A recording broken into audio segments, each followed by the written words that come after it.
Alright, so here's how to get the front wheel off of your FB Mondial HPS 125.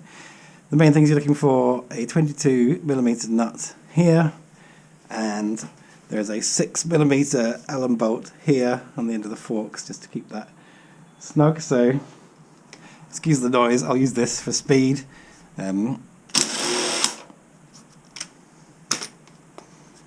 Be very careful not to lose any of the washers or spacers, and then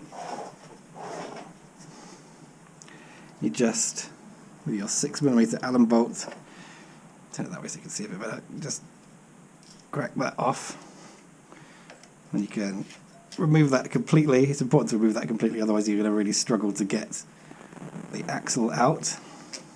And you can see, because of the copper grease I put on last time, that came out like an absolute treat. So keep them all together. It's usually a good idea to put them down in the order in which they're going to go back on, so you don't forget. And then you need a gentle persuasion device, in this case a wood mallet. Start to put that through. Obviously it starts coming out that end. There are a solid spacer that's part of the through axle on this side, and then there is a spacer on this side that you'll need to just catch. So in order to get it all the way through, you need some kind of driver type thing.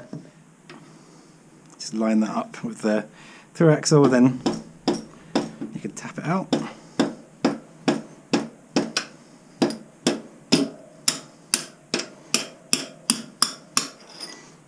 See that space is starting to come loose. Don't lose that, because you need that to put it back on again.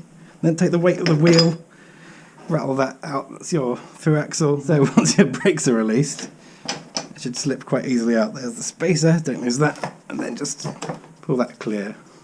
The brake caliper, and then you can just roll your wheel out the way, and your bike will stay, as long as you've got it standing up properly, exactly where it needs to be.